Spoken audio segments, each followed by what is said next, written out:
es un espacio con Alicia, perdón, un espacio donde hay mucho de política. Aquí hay un montón de organizaciones que todos se juntan alrededor de poder crear algún tipo de resistencia a todo lo que está pasando en el país y en el mundo, ¿no? Y es un lugar de mucha solidaridad, de mucho amor. Y nosotros queremos ser parte de este espacio y estamos muy agradecidos. Agradecemos también no solamente a los que organizan y a los que hacen posible que nosotros estemos acá ahora, sino que a los que construyeron con sus manos este espacio, pusieron ladrillos y, como digo siempre, seguramente también fueron inmigrantes con nosotros. Tenemos símbolos. El fuego transformador, que se me olvidó, que siempre trae una vela, y hablo del fuego, que es algo que es un símbolo que nos ayuda a contemplar nuestra propia transformación interna, la que estamos viviendo acá. El fuego transforma lo que toca y entonces nosotros también queremos hacer que eso sea parte de nuestros emblemas. El agua, guardiana de la memoria, nos otorga calma y nos enseña a escuchar. El agua se amolda muy fácil a todo lo que, y ahí está la agüita, a todo lo que en el lugar donde llegue. El agua tiene la capacidad de poder ser versátil y cambiar de forma, no de forma, pero cambiar de forma, y acomodarse a lo que sea. Nosotros también queremos esa versatilidad y acomodarnos a las nuevas almas que llegan a este espacio. El aire que respiramos, obviamente esencial para poder vivir. Y la chacana, que se lo olvidó por segundo vez consecutiva. La chacana es esta plantita que ha estado con nosotros desde un principio. La chacana es un testigo real, natural, de lo que nosotros estamos viviendo en este espacio. Y Audrey la ha tenido por como 10 meses. La ha tenido por 3 meses. Cada vez que la tiene que traer se le olvida. Yo creo que algo pasa. Está raro. La vendió, no sé. No, está muy linda, está linda. Solo después. Así que bueno, te agradecemos, Audrey. Yo me voy a encargar de ir a buscar a su casa. Ay, gracias. Y bueno, los dejo ahora con Emiliano, que es uno de los más emblemáticos participantes, que es el más joven de todos nosotros. Y estamos muy agradecidos que esté acá. Y Franco, que es un músico espectacular y que va a ser parte de lo que implica todo lo que vamos a hablar hoy. Así que les dejo a ustedes el comando. ¿Tienen que ir para Sí. Este conversatorio lo basamos en la filosofía de Frantz Fanon, que es un psiquiatra que nació en una isla pequeña colonizada por Francia. Y antes de hablar de su filosofía, quiero hacerles una pregunta. ¿Ustedes cuáles creen que es el recurso más valioso de una colonia? ¿De una colonia? De una colonia, sí. El recurso más valioso de una colonia. Su cultura. Su cultura. Y depende de quién hable, ¿no? Si es el colonizador, seguramente va a decir los recursos naturales. Bueno, yo creo que Su cultura. El recurso más valioso de una colonia sí. son las personas. Las personas que hacen la cultura. Entonces, la filosofía de Frantz Fanon lo que dice es que no solo se coloniza la tierra, sino se colonizan también a las personas. Y para poder colonizar a las personas,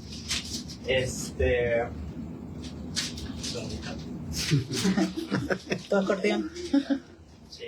Para lograr colonizar a las personas, se les tiene que meter un sentido de inferioridad. Y entonces es por eso que el colonizado, nosotros los colonizados, nos sentimos inferiores, nos avergonzamos de nuestra piel, de nuestra cultura, de nuestra lengua, de nuestro oído y de nuestros gestos. Y eso también se hace a través de la música. Desde que estamos chiquitos, se nos enseña a valorar a Bach, a Mozart, y a todos estos artistas clásicos europeos, y se nos enseña a despreciar lo que es de nuestra cultura.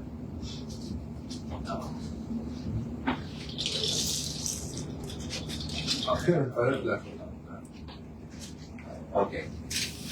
¿Cómo están? Buenas, mi nombre es Franco, mucho gusto, es la primera vez que estoy acá. Gracias a todos ustedes por la oportunidad, Rodrigo. En mi caso yo no soy profesor, vengo aquí a hacer comunidad, más allá que a enseñar algo, sino que a tratar de partir algo y al mismo tiempo todos colaboremos con nuestra opinión, participemos y seamos parte de esto al mismo tiempo. Entonces, como decía el compañero anteriormente, cómo este colonialismo nos llevó y nos empujó casi avergonzarnos de nuestras raíces, nuestras pertenencias en lo que es la musicalización. Mucho nos empujó a reconocer estos artistas clásicos europeos, Mozart, en un tono más contemporáneo, quizás bandas un poco más clásicas, quizás por sobre nuestros ritmos que llevamos en la sangre, con los cuales crecimos, y a veces empujarnos un poco a pensar que lo nuestro no tiene el valor quizás o no está a la altura de lo más estructurado que este tipo de personas nos han tratado de implantar con el tiempo. Así que, bueno, partiendo, vamos en el contexto de definiciones, vamos a partir con qué es lo que es la armonía, cómo lo definimos la armonía. Yo personalmente soy músico, tengo un grupo de banda, soy un gran músico, pero le hago el intento. Estoy involucrado en esto. Para mí, dos partes fundamentales de cómo hacer música: armonía y el ritmo. Hoy en día, lamentablemente, dejamos de lado un poquito lo que es la armonía y se utiliza más que nada el ritmo, con armonías muy poco variables. No quiero indagar en ciertas tendencias musicales, pero yo creo que todos sabemos que en lo contemporáneo se ha apagado un poco más lo que habla de esto. Armonía. ¿Qué es lo que es la armonía? Es el conjunto de notas, ¿cierto? Cuando nosotros juntamos notas y creamos sonidos. ¿Qué es lo que nos dice como una definición certera de lo que es la armonía? Se refiere a la superposición de diferentes notas para formar acordes dentro de una canción, digamos, hablando musicalmente, y progresiones armónicas completando la melodía y creando sensación de profundidad y emotividad. Es como que le da la parte bella a la canción, digamos, de los adornos. Eso es lo que conlleva la armonía. Si lo llevamos a una torta, eso vendría siendo un cake, o un pastel, eso vendría siendo como todo lo que está por fuera, lo que embellece, digamos, lo hace sonar más lindo. Y tenemos el ritmo. El ritmo conlleva los tempos, el ritmo es quien manda, el ritmo es que nos lleva a ver si una armonía es los contagios, lo bailable, o quizá un poquito más romántico, o un poquito más de low beat, de un beat más bajo. Entonces eso es como define más o menos lo que vendría siendo armonía de ritmo, que es la composición de una música, de una canción. Entonces, la notación musical moderna surge en la Europa en los 1600, ¿sí? Lo que nos trataron de imponer en lo que es estructura por sobre lo improvisado, el despliegue, que al final el arte es eso, el arte es mucho improvisación del alma, improvisación del cuerpo. Ellos quisieron estructurarlo, y al estructurarlo quisieron llevar nuestro oído a un poco de negar lo que nos apegaba a nuestras raíces y empezar a darle un poquito más de auge a lo que ellos creaban, a lo más anglosajón, a lo más europeo, si lo queremos llamar así. Entonces, decimos que la notación musical moderna surge en Europa en el año 1600, que hoy en día se usa y fue desarrollada en esa época en Europa. Gracias a la imprenta se formaron las partituras barrocas y se empezaron a difundir de esta forma. O sea, que toda la música se pasara de ser algo que saliera más espontáneamente, digamos, como se hacen las tribus antiguamente, digamos, en África o en antiguas tribus indígenas, que es lo que más o menos nos lleva a nuestras raíces, para pasarlo a papel y hacerlo un poquito más estructurado, como es la música clásica, la música un poquito más, digamos, europea, un poquito alejado a lo que nosotros nacimos, lo que nosotros estamos acostumbrados a ver. Entonces, en este periodo en el cual los aristócratas europeos empezaron a patrocinar a los músicos, toda la gente que estaba dentro de esta aristocracia empezaron a financiar este tipo de cosas para poner un poco más de auge, que después vamos a mencionarlo, y es una cadena que va siguiendo. El desenlace hoy en día vendría siendo todo el tema de la comercialización y el marketing de la música, más allá de eso. Pero eso lo vamos a tocar un poquito más adelante. Hablando de esto, previamente a todo esto, la iglesia tenía el control absoluto de lo que era la música. Toda composición, toda estructura pasaba por la iglesia, por el orden. Como decía, la iglesia tenía un control sobre la creatividad artística y por lo tanto la mayor parte de la música escrita era sacra. Se basaba en eso. En este origen de la música barroca clásica, o la música más estructurada, como lo había mencionado anteriormente. Bueno, aquí en este punto también menciona lo que había dicho anteriormente, que la imprenta empezó a difundir el tema de la partitura y la estructuración más de la música. La aristocracia empezó a patrocinar los músicos que daban vida a este tipo de música estructurada, en este caso, imagino orquestas sinfónicas, cosas un poquito más avanzadas a comparación de lo que se estaba haciendo, digamos, en nuestros antecesores. Y el origen de la música barroca clásica que separa élite de los pueblos, diciendo lo que habíamos mencionado anteriormente, nuestra música y nuestras cosas de raíz, aunque nos debiesen dar orgullo, que es lo que debiésemos seguir, es de lo que nos quieren apartar, haciéndonos seguir este tipo de música estructurada que viene desde otros pueblos, desde otros orígenes, que poco y nada tiene que ver con lo que nosotros tenemos, digamos, nuestras raíces, digamos así, en nuestro caso Latinoamérica, raíces indígenas, que muy poco tienen que ver con la música clásica. Entonces, sí, eso más que nada con el contexto de Aquí tenemos un video en el que vamos a profundizar un poquito más en estas ideas. Es una obra más refinada. ¿Por qué?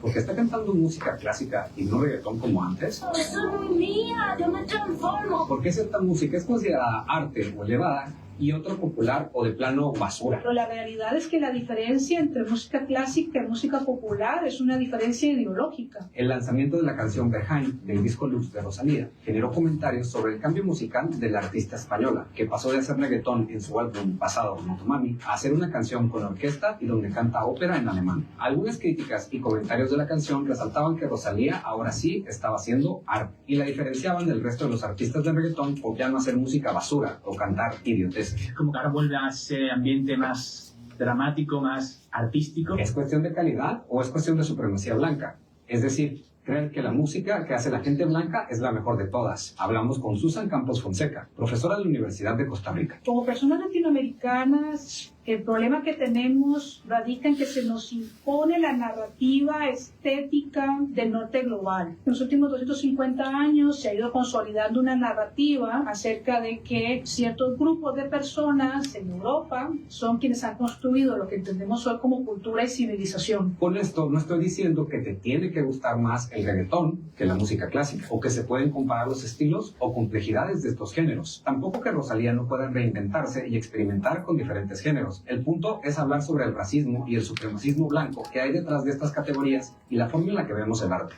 No hay músicas correctas y cultas frente a músicas vulgares y de difusión masiva. Para el académico argentino Pablo Santiago Serrati, el eurocentrismo definió en nuestras sociedades en Latinoamérica las fronteras entre lo europeo y lo no europeo como lo bueno y el mal. También Europa concentró las formas de producción de conocimiento y cultura, por lo que el conocimiento oficial se volvió el hegemónico europeo. Y esto pasa en todo, no solo en la música. Nos dice, estas personas de Europa y Estados Unidos inventaron las cosas. Ustedes lo que hacen es copiar. Ustedes no han creado nada. Y eso es mentira. Las personas latinoamericanas, primero tenemos que reivindicarnos y emanciparnos de la dictadura de ese pensamiento. Hemos creado, hemos contribuido, y la realidad es que la cultura europea y anglosajona no existiría sin América Latina, sin Asia, sin África y el largo etcétera. Para Philip Ewell, autor de Teoría Musical y el marco racial blanco, la teoría musical puede considerarse una ideología racial, pues a lo largo de la historia se ha demostrado que las ideas de las personas blancas son consideradas más importantes que las de las personas no blancas. Coleman hizo una propuesta teórica revolucionaria que él le llamaba harmology y nos estudia en teoría musical. Cuando estudiamos las revoluciones y las innovaciones en la música del siglo XX, nos hablan solo de hombres blancos del norte global. De hecho, la teoría musical, como la conocemos actualmente, es básicamente, y en su mayoría, el estilo armónico de un grupo de músicos europeos güeros del siglo XVIII que vivieron en Viena: Beethoven, Mozart, Bach, etc. Y aunque la música ha cambiado mucho en los últimos siglos y han surgido géneros como el hip hop y el jazz, la teoría musical sigue siendo básicamente la de este grupito de músicos. Por eso, para algunos profesores y músicos, esta teoría musical debería evolucionar e integrar las teorías musicales de otras culturas, por ejemplo, la india, y no solo la europea nunca. Campos Fonseca explica que las aportaciones de artistas del sur global y pertenecientes a minorías no han sido incluidas en la forma en la que se enseña música en las escuelas. Y según Cerrati, la educación musical en esta región viene de dos formas de entender la música y su enseñanza: el modelo jesuita y el modelo conservatorio, por lo que la educación musical en Latinoamérica ha estado marcada desde sus inicios por el eurocentrismo. Hablar de historia de la música o teoría musical sin hablar de estos géneros, por ejemplo, el guayno, el tango, la samba, el corrido, el reggaetón, el vallenato, la cumbia, la salsa, la bachata, es negar que en la música, incluso en la clásica elevada, confluyen corrientes de miles de culturas y etnicidades. El arte es la herramienta que tiene la especie humana para pensar su tiempo de manera simbólica. Pero este eje de que una persona es la que creó todo y se lo dio a las demás, eso tiene que ser erradicado, porque eso no es cierto. Muchas personas han tenido la misma idea y han contribuido unas a otras durante miles de millones de años. ¿Otros géneros y artistas crees que deberían de estar en los libros de historia y teoría musical?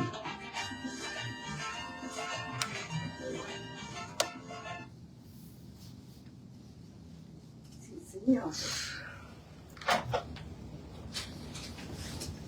Ok. Entonces, ¿qué es lo que nos dice este video que acabamos de ver? La Rosalía. Que mencionábamos. Ahí está.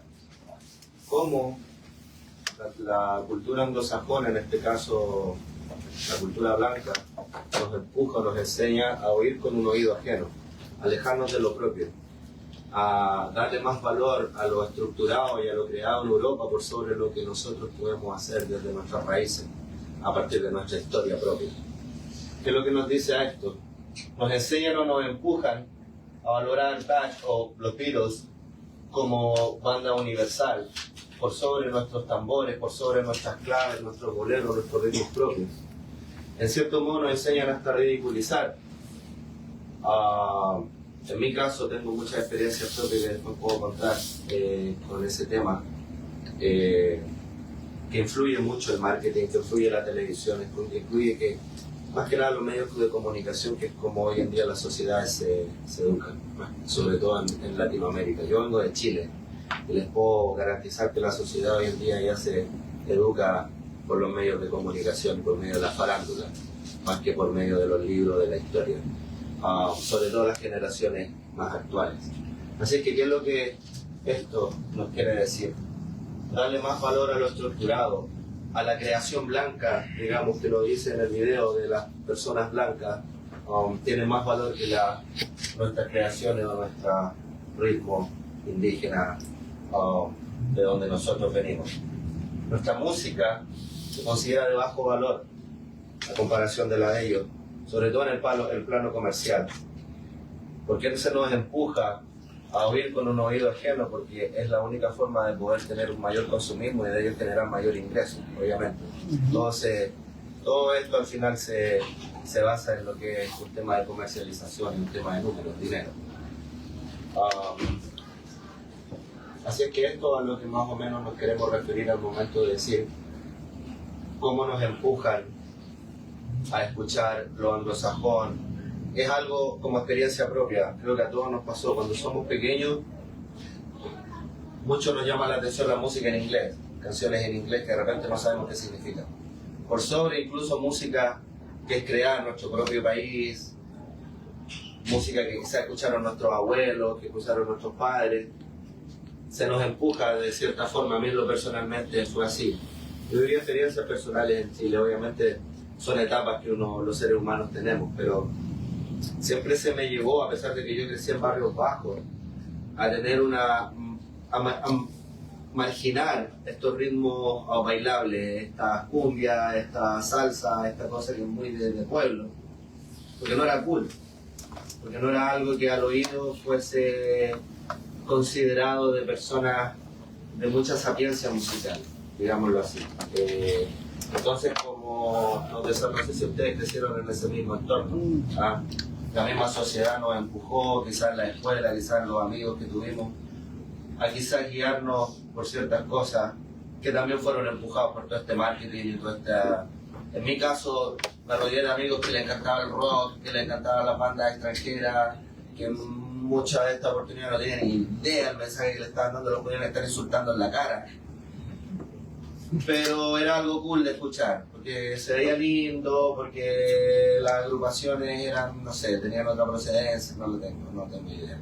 Pero eso fue lo que fuimos empujados durante la historia. Y estamos hablando de durante los tiempos antiguos hasta la actualidad. Bueno, entonces, ¿qué forma tenemos de descolonizarlo? De nosotros poder rebelarnos en contra de esto que nos están empujando a hacer. ¿Cuáles son nuestras formas? Volver a escuchar con el cuerpo y con el alma.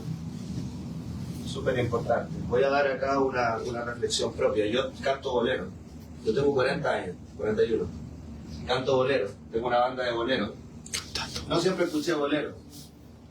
Siempre escuché lo más cool, el rock o lo que estaba de moda. Y trataba de imitar eso. Porque era lo que más se vendía. Pero me pasó que cuando conecté con el bolero, lo conecté con el alma, tuve un episodio que muchos de nosotros quizás en nuestra infancia lo tuvimos. Un déjà vu, como le podemos llamar. Retrocedí y volví en esos despertar en la casa de mi abuela con esa radio antigua, escuchando un bolero, escuchando un buen tango, escuchando una milonga. Y descubrí que también era parte mía, era una parte de mi cultura, algo con lo que crecí, que tenía dormido. Y en algún tiempo hasta se niega porque a cierta edad era la música de la abuela, era una música antigua. Yo tuve una conexión del alma con el bolero. Hay otras personas que se lo manifesté también a Rodrigo, quizás tienen cierta conexión con el cuerpo, en esto, no sé, escuchan una salsa, de repente cocinando, haciendo algo, les dan ganas de... Eso es algo muy propio, muy nuestro, eso es algo que no la tienen otras culturas.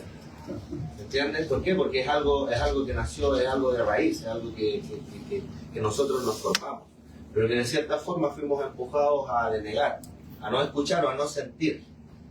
Yo me permití volver a sentir después de décadas esta conexión con el alma, esta conexión con mi abuela, que en paz descanse hoy en día, y me permití reconectar con eso, y hoy en día nació un proyecto maravilloso que es Nostalgia, que estamos haciendo música criolla, boleros, sones y toda esta música de grandes, digamos, y en mi caso personal esta fue mi conexión del alma con la música, con mi historia, con mis raíces, con un país que no visito hace más de 20 años, con una abuela que ya no existe hace más de 6.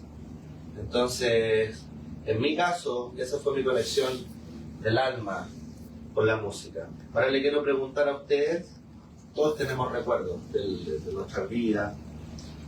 Si tienen algún recuerdo que quieran compartir, alguna conexión con la música, que es nuestra forma, digamos, de descolonizarnos, ¿entiendes? De ser rebeldes ante esta situación que nos trataron de imponer.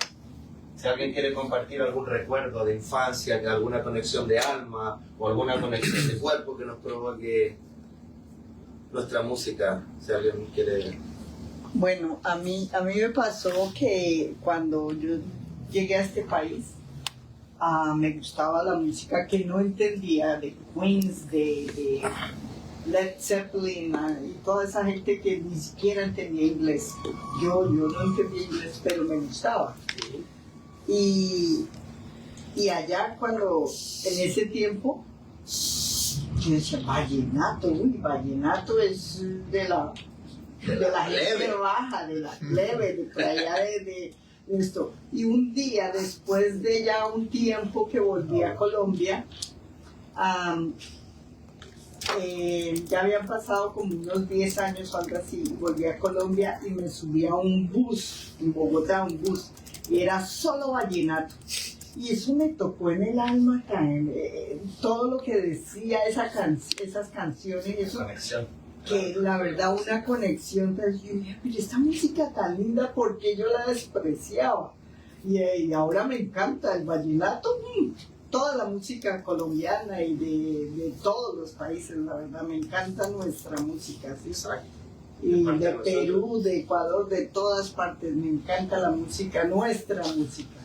Pero sí, yo tuve esa conexión también en un bus, tú sabes, ahí yéndome en un bus de Bogotá. Una conexión con la historia de su país. La historia y con una conexión del alma. Cuando yo la despreciaba, y uy, eso es de la...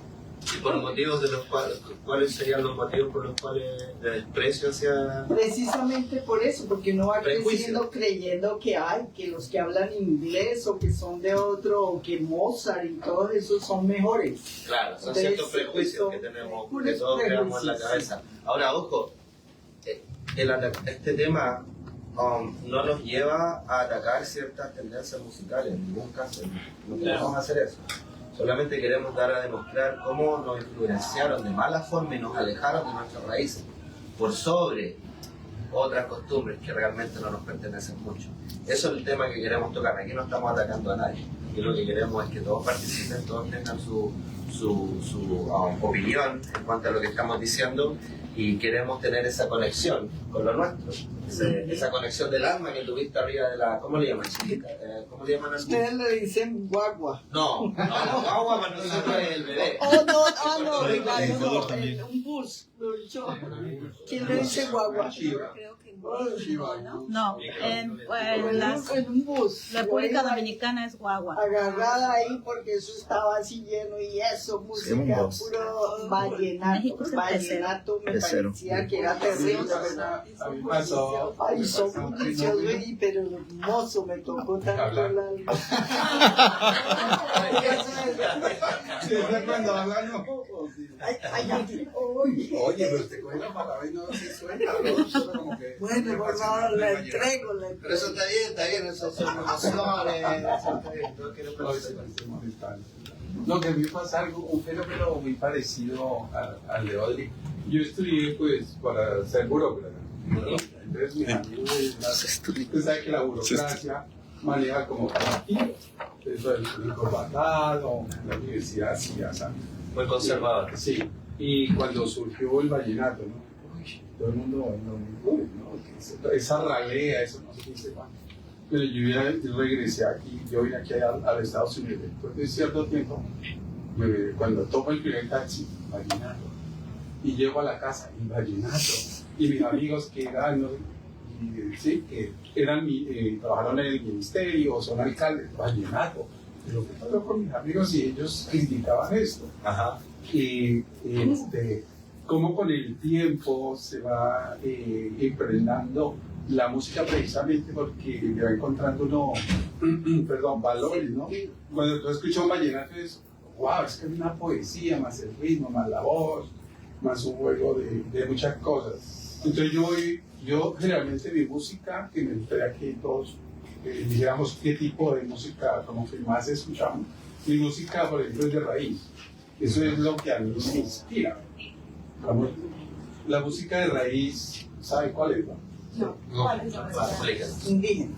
La música indígena con flauta, estos sonidos. Música nativa. Sí, andinos. Esa es como la música con la que yo me conecto increíblemente. O sea, empieza a jugar lo que tú dices, esa conexión de cuerpo y espíritu, ¿no? Y alma. Como que llega y me sienta y me dice si estoy vivo, yo respiro diferente. Y te transporta muchas veces a otras épocas de tu vida. Exacto. En mi caso fue mi niñez. Entonces yo de aquí voy como muy frío, digamos a Colombia. Entonces ya llego allá y mi hermana ya lo que sea familia pone el vallenato. Y yo, pero eso está bueno, no me había olvidado esto. Y lo que te pasa a ti, ¿no? Vuelve uno como a conectarse con eso, lo que escuchaban los abuelos, el tango, los boleros. Y es muy importante eso que dijiste, porque muchos se nos dirige el oído hasta ciertas tendencias y ciertas formas de música que no son mucho las nuestras. Básicamente tratando de empujarnos a decir que lo nuestro no tiene mucho contenido, que no tiene mucho que decir, cuando tiene todo lo contrario. ¿Entiendes? Lo que tú dijiste, cuando empezaste a ver la formación de armonía, quizás la letra, nos damos cuenta, a mí me pasó mucho con la salsa. La salsa en Chile está en la época en que yo crecí, digamos, estaba muy mal catalogada. La gente de barrio, la gente naco, que yo viniendo del barrio, muy del barrio, pero no era algo con lo que me sentía muy identificado, era algo que no me pertenecía. ¿Por qué? Por otras opiniones. Si bien nosotros son ritmos más caribeños, yo vengo de Chile, no es algo tan, estamos más asociados con la cumbia que con la salsa. Pero me había dejado llevar quizás por un cierto criterio, por un cierto prejuicio, y nunca me había dado el tiempo de digamos, analizarlo. Y ahora que me tocó también cantarlo, que me toca estar en bandas de salsa, me toca hacer shows, empecé a darle un poquito más la apreciación obviamente al principio del punto musical, porque soy músico. Me di cuenta de lo complicado que era la estructura musical de la salsa. No cualquiera puede tocar salsa. Después me di cuenta las letras, sobre todo este movimiento que se creó, que llaman New York acá, de mucha resistencia, salsa. Me di cuenta, más allá del romanticismo, más allá de este tema casi emocional que envuelve la salsa, hay mucha resistencia, hay mucha revolución, hay mucho tema político, hay mucho contenido. Que en algún momento trataron de quizá, no puedo culpar, cada uno responsable de lo que absorbe, pero quizás absorbí de mala forma el hecho de que eso no tenía, era algo casi vacío. Y esa fue la conexión que pude hacer con todos estos ritmos tropicales, que más que bailarlos no nos entregaban absolutamente nada. Y la salsa de liberación, la salsa de revolución, la salsa de resistencia. Una forma de lucha. Entonces, hay muchos ritmos como el vallenato, como la cumbia, como, ¿me entiendes?, distintos ritmos que nos pertenecen, que son muy propios, que la sociedad en sí nos trata de desvalorizar, porque tienen un valor inconmensurable. Quizás no tienen la talla de comercialización que tienen todas estas bandas anglosajonas, que suenan muy bien y que suenan increíbles y que también me encantan, pero que no siento que pertenezco, no es algo que salió del mismo lugar de donde yo vengo. Así es que no sé si alguien más tiene algo que... Perdón, ella estaba primero, después tiempo. ¿Cuál es su nombre? Mira. 1, 2, 3. Ok, mi nombre es Gloria. Todo el mundo me conoce como Tadí. Es la primera vez que no sé por qué razones llegué a caer aquí en este espacio. Veníamos de la protesta con Home Depot. Y bueno, yo soy de México, soy del sur de México, nací en Oaxaca, en una comunidad indígena, pero crecí en Ciudad de México. Entonces, pues yo generalmente vivo en dos mundos, el mundo desde la cosmovisión indígena de mi origen y el mundo occidental. Entonces, yo así como ella, pues crecí con bandas como Led Zeppelin y todas estas. Claro, la influencia anglosajona. Claro, pero nunca olvidé la música de mi tierra. En mi pueblo se toca música de bandas de viento. Entonces, pues toda mi vida, mi padre es músico, mi abuelo fue músico, entonces digamos que nunca me desconecté. Claro, siempre una conexión. Pero siempre he tenido ese como ese roce con la gente de mi misma comunidad que ahora desprecian la música de banda de viento y entonces contratan grandes bandas de otra música, como en México está la música sinaloense del norte de México. Entonces creen que es como mejor que escuchar la música del pueblo. Pues cuando hemos tenido estos encuentros siempre dicen como estamos hartos de escuchar la música de banda, nosotros queremos la modernidad y queremos cosas nuevas. Entonces siempre tengo como una discusión con gente de mi pueblo que vive acá también en Estados Unidos. Siempre tenemos esa discusión de por qué no entendemos que pues eso es lo que nos da la identidad a nosotros. Exacto. ¿Por qué despreciarlo? O sea, al contrario, tenemos que reforzarlo. Entonces, para mí, estando tan lejos de mi tierra, hace un par de años descubrí que en el Bronx hay una banda de música de viento que es de otro estado, es de Guerrero. Y no, o sea, para mí escuchar eso es como estar en casa, como estar en la tierra. Hace como 2 años, cuando hacíamos el documental, invitamos a esa banda y había una persona que yo invité de mi pueblo. Y cuando él ve que empieza a tocar la banda, las lágrimas se le salieron y dijo, hoy me volví a sentir como aquellos tiempos en el pueblo. Y yo dije, o sea, eso es lo que debemos de seguir reconectando. La conexión del alma. La conexión del alma. Ajá, y pues entender que nosotros venimos de allá, que somos parte de eso, pues. O sea, sí podemos, nadie nos dice que no podemos escuchar lo moderno. Exacto. Pero nunca olvidar lo nuestro. Y apreciarlo. Y apreciarlo y sentirnos orgullosos de eso que es de nosotros. Exacto. Y que nos hace ser pues lo que somos. Exacto, porque tampoco nos enseñan a apreciar eso. Es parte de nuestra identidad. Claro, por supuesto. Sí, muchas gracias. Gustavo, gracias a ti. Gustavo, ¿tú? Sí, amigo. Bueno, yo soy de Ecuador y... ¿Cuál es tu nombre? Gustavo. Bueno, entré en pausa porque cuando en mi familia pasó, bueno, en mi familia nadie empezó con la música, nadie era músico, nadie, pero hubo un elemento central en que mi madre siempre le gustó cantar en la cocina, en la chacra, en el fuego, cocinando, y siempre cantaba las músicas de su época, de los años 50, 40. Entonces, y yo crecí así, pero siempre hubo me quedó en la retina escuchar la música. Cuando yo migré muy niño a la capital, a Quito, a los 10 años, me desconozco de todo el tema campo. A los 19 años topé una guitarra por temas de comunidad, me vinculé a comunidades, a jóvenes, iglesia, teología de la liberación y todo ese tema. Y cuando empiezo a rasgar las cuerdas y todo eso, me empiezo a vincular y adentrarme en ese mundo. Pero hasta eso yo no sabía ritmos ecuatorianos, los distintos ritmos tradicionales que hay, los que conocen en Ecuador, capisca, huaynos, sanjuanitos y todo ese tipo de temas. Y bueno, me nació la curiosidad y empecé a coger cursos, hasta que fui entendiendo, hasta que me encontré con un musicólogo de estudios. Y bueno, para reducir el tema, es que este músico nos llevó a estudiar, por cuestiones, así mismo como estos talleres, nos adentró en lo que era la música autóctona, la música tradicional, los ritmos, los sonidos. Entonces siempre entonces el momento que me compenetro con todos esos elementos de la música es que me reconecto con mis elementos del pasado, con mis elementos ancestrales, con mis raíces.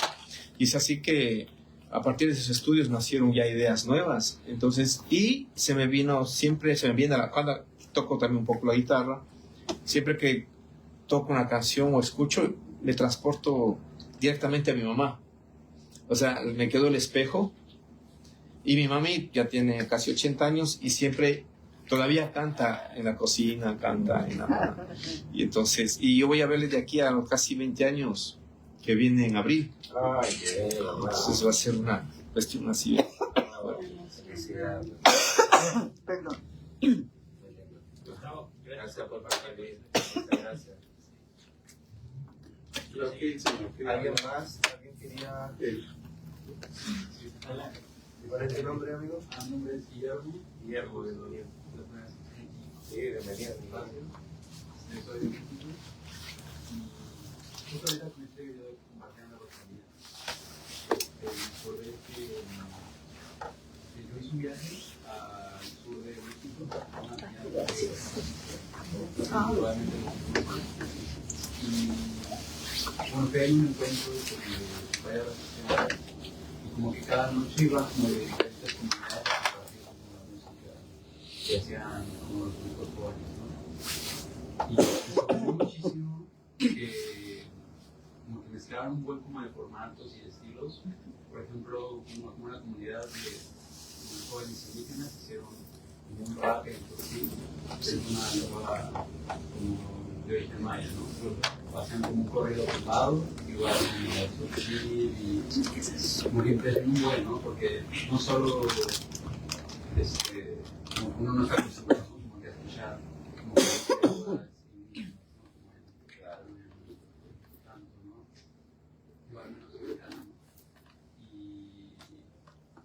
todo lo que significa, ¿no? Porque creo que mucho como esta como que imposición tiene que ver como, al final los ritmos no le pertenecen a nadie, los formatos, ¿no? Entonces, también hablabas un poco de los medios, ¿no? Que a veces piensa que necesitas como una productora, como que los grandes medios para pero creo que pues, yo miro muchas todas estas comunidades como que experimentan y intentan hacer nueva música con las nuevas cosas que existen y a la vez como que interpretar y darle sentido a su lucha, ¿no? Cuando lo hablaba, ¿no? El arte al final tiene esto de que es un medio, ¿no? Para hacernos reflexionar de nuestra realidad, ¿no? Entonces, parte de todos los ritmos de la música, pues también es integrar nuestro contexto y como que los nuevos formatos, mezclarlo, creo que es algo muy interesante. De una manera en la que ellos identifican sus raíces, sus lenguas, porque justo está aprendiendo mucho y por ejemplo justo en el sur de Chiapas como que está aprendiendo mucho de toda parte de las lenguas, muchos como que los padres con el profesor ahí ya no la enseñan tanto. Yo siento que también se puede ver una forma para que los jóvenes se involucren un poco más en eso que se está perdiendo. Sí, además de que los propios tumbados igual están muy bien asociados como con los narcos. Claro. Entonces, música como que se creó para idolatrar. Y más bien ellos agarran ese mismo formato y los empiezan a deconstruir, no para idolatrar a los narcos, sino para defender sus comunidades. Y los apropian. Colombia quiere hablar ahí. De Cali. Este es el país de la salsa económica. Muchas gracias, hermano, por compartir y contar la. No, yo quería contar una anécdota que atañe mucho a lo que decías de la complejidad de la salsa. Pero resulta que a principios es una anécdota histórica, ¿no? A principios del siglo XX, Stravinsky, el músico clásico, fue a Cuba a un concierto. Y fue el concierto y todo, pero él tenía esas ganas de romper con lo tradicional, con lo convencional. Y le dice a Cachao, a Israel López Cachao, el músico cubano, le dice: Cachao, llévame al barrio, llévame al solar, quiero escuchar lo que tocan ahí. Y bueno, fueron. Y el tipo se sentó ahí a escuchar la rumba cubana, esos tambores increíbles. El tipo empezó con una servilleta y en su mentalidad europea de poner todo en una estructura y escribirlo, empezó como trató de describir los patrones de los tambores de la rumba.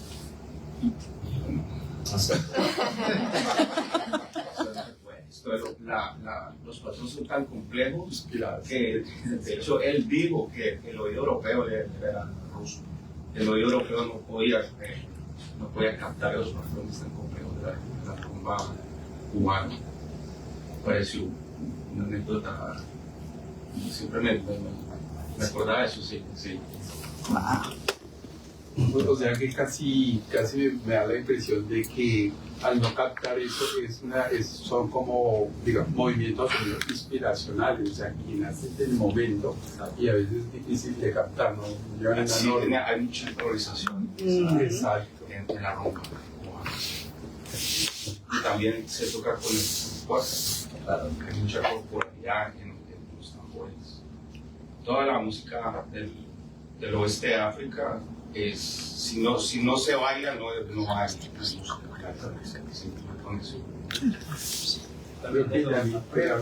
Quiero hacer un motivo, tengo una especie de noticia que contar. Lamentablemente tuvieron una mala organización aquí en el lugar y tenemos que movernos de pieza.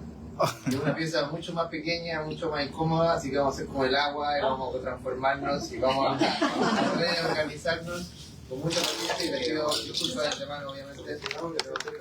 Vamos a seguir, obviamente, tenemos no solamente la cita, sino la marca. Si te quieren quedar, podemos quedar hasta la orden, porque nos dieron menos la improvisación. ¿Cómo está mi hijo? No pude venir a tu... Hola, ¿cómo le va?